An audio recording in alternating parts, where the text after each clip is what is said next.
Praise the lord.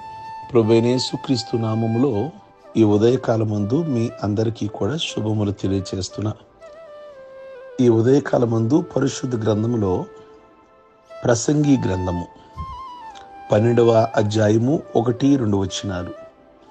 దుర్దినములు రాకముందే ఇప్పుడు వీటి యందు నాకు సంతోషము లేదని నీవు చెప్పు సంవత్సరములు రాకముందే అనే మాటలు నీ సృష్టికర్తను స్మరణకు తెచ్చుకొనుము.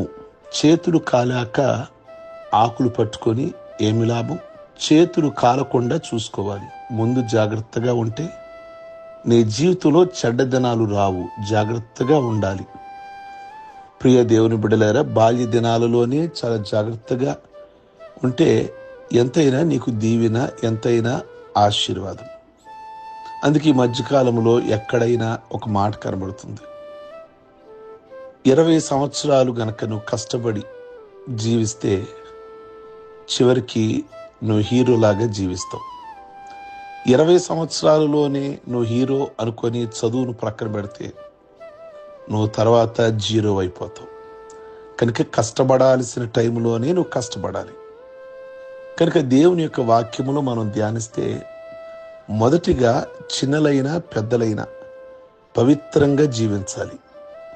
యోసేపు పవిత్రంగా జీవించాడు.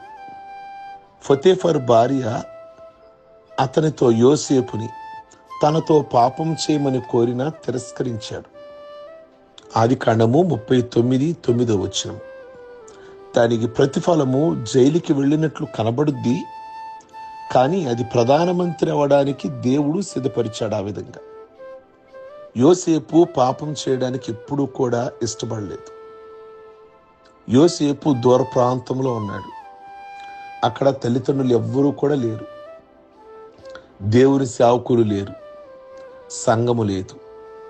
ఈ ఉదయకాలం ముందు నువ్వు దూర ప్రాంతంలో ఉంటున్నా లేక సమీప ప్రాంతంలో ఉన్నా, నీ చుట్టూ నీ తల్లిదండ్రులు లేకపోయినప్పటికీ, లేక నీ సంఘ కాపరి లేకపోయినప్పటికీ, నీ రక్త సంబంధులు లేకపోయినప్పటికీ కూడా దేవుడు నీతో ఉన్నాడు అని నీవు గమనించాలి. నువ్వు పవిత్రంగా గనక జీవించగలిగినట్లయితే ప్రియ దేవుని బిడలారా, అది నీకెంతో దీవెన. అందుకే అన్నాడు, దుర్దినములు రాకముందే బాల్య దినాలలోనే నీ సృష్టికర్తను నువ్వు స్మరణకు గుర్తుకు తెచ్చుకోవాలి అన్నాడు. సంసోను జీవితంలో మనము ధ్యానిస్తే బైబిల్ గ్రంథంలో న్యాయాధిపతుల గ్రంథము 16వ అధ్యాయంలో ఉంటుంది. సంసోను ఒక హీరోగా తన జీవితము ఆరంభించాడు. చాలా బలమైన వాడు, ఎన్నో కార్యాలు చేశాడు. సింహాన్నే చీల్చాడా, లేక 1000 మందిని చంపగలిగాడా, ఇలాంటి ఎన్నో సాహస కార్యాలు సంసోను చేశాడు. కానీ అతను జారత్వం చేయడం ద్వారా చివరికి అతని జీవితము జీరోగా మిగిలిపోయాడు. ఈరోజు ప్రియ దేవుని బిడ్డలారా, వివాహం లేకుండా చేసేవాడిని, తప్పు చేసేవాడిని, పాపం చేసేవాడిని జారత్వము అంటారు. వివాహమైన వారు చేసే పాపాన్ని వ్యభిచారము అంటుంది బైబిల్. కనుక సంసోను జారత్వం చేశాడు. హీరోగా మిగలవలసిన వాడు చివరికి జీరోగా మిగిలిపోయాడు.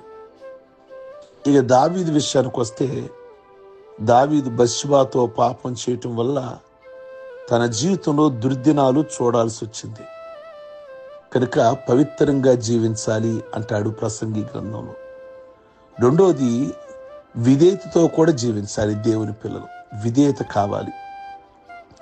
అబ్రహాము దేవునికి విధేయత చూపాడు. అబ్రహాము కుమారుడు ఇస్సాకు కూడా దేవునికి విధేయత చూపించాడు. కనుక విధేయత కలిగి జీవిస్తే దుర్దినాలు, చెడ్డ దినాలు రాకుండా ఉంటాయి. ఇస్సాకు కుమారుడు యాకోబు వాళ్ళ నాన్నకి, అంటే ఇస్సాకుకి, వాళ్ళ నాన్నను మోసం చేశాడు. ఎలాగున మేక చర్మం చూపించి మోసం చేశాడు. చివరికి అదే యాకోబు తన కొడుకుల చేత అదే మేక చర్మంతో తన కుమారుల చేత మోసపోయాడు. నీ ఒక్కరిని మోసం చేస్తే నేను 10 మంది మోసం చేస్తారు. నువ్వు ఏది విత్తుదువో అదే కోసుకుంటావు. యాకోబు దుర్దినాలు అనుభవించాడు. కనుక మొదటగా దేవుని బిడలు చెడ్డ దినాలు రాకుండా ఉండాలి అంటే పవిత్రంగా జీవించాలి. ఒకవేళ ఇప్పటి వరకు నీ జీవితంలో ఏదైనా అపవిత్రత కనుక కలిగినట్లయితే ప్రభువుని ఎరగక ముందు వాటన్నిటినీ కూడా క్షమాప్రార్థన చేసుకొని ఈ దినము నుండి అయినా పవిత్రంగా జీవించడానికి. రెండోది, దేవునికి ఇప్పటి వరకు అవిధేయుడిగా జీవించావా? చెప్పిన మాటకు లోబడకుండా ఈ రోజు నుంచి అయినా విధేయతగా జీవిస్తా, మీ మాటలు వింటా, మీకు లోబడతా అంటే చెడ్డ దినాలు చూడరు అంటాడు ప్రసంగి గ్రంథంలో. కనుక చెడ్డ దినాలు రాకముందే నీ దేవుణ్ణి జ్ఞాపకం చేసుకో, నీ దేవుని మాటలు వినాలి అన్నాడు. కనుక పరిశుద్ధత కలిగి జీవిద్దాం. అలాగనే విధేయత కలిగి, దేవుని మాటలకి విధేయత కలిగి జీవిద్దాం. ప్రార్థించుకుందాము. సర్వశక్తి కలిగిన మా తండ్రి, మీ ఘనమైన నామమును బట్టి మీకు వందనాలు. మేము ఎక్కడ నిలబడినా, ఎక్కడ కూర్చున్నా, 10 మందిలో కూర్చున్నా, ఒంటరిగా కూర్చున్నా, ఎప్పుడు కూడా మా దేవుణ్ణి మేము జ్ఞాపకం చేసుకోవడానికి, మా సృష్టికర్తను మేము జ్ఞాపకం చేసుకోవడానికి కృప దయచేయండి. అలా జ్ఞాపకం చేసుకున్నప్పుడు మేము పాపం చేయకుండా, రెండోది మీకు విధేయత కలిగిన వారుగా మేము జీవిస్తాం. కనుక చెడ్డ దినాలు రాకుండా ఉండాలి అంటే ఇలాగునుండాలి అంటాడు ప్రసంగి. కనుక ఈ ఉదయకాలం ముందు దేవుని మాటలు విన్న ప్రతి ఒక్కరూ ప్రభువా, సమీపంలో ఉన్నవారు, అలాగే కుటుంబాలను విడిచి దూర ప్రాంతాలలో ఉద్యోగాలు, అలాగే వ్యాపారాలను బట్టి దూర ప్రాంతాలలో, అలాగే చదువుల కోసం దూర ప్రాంతాలలో ఉంటున్నారు, కుటుంబానికి దూరముగా యోసేపులాగా. కనుక వారు ఎక్కడా కూడా ఏ విధమైన పాపం చేయకుండా, తల్లిదండ్రులు వారి దగ్గర ఉండకపోవచ్చు, సంఘ కాపరి వారి దగ్గర ఉండకపోవచ్చు, రక్త సంబంధులు వారి దగ్గర ఉండకపోవచ్చు, దేవుని మందిరం కూడా లేకపోవచ్చు వారు ఉంటున్న ప్రాంతంలో. యోసేపులాగా. యోసేపు ఉన్నప్పుడు ఇంకా బైబిల్ కూడా లేదు. ఇప్పుడంటే యూట్యూబ్ ఉన్నాయి, వర్తమానాలు వింటున్నారు. కానీ ఆ దినాలలో ఏమీ లేవు, చెప్పేవారు ఎవరు లేరు.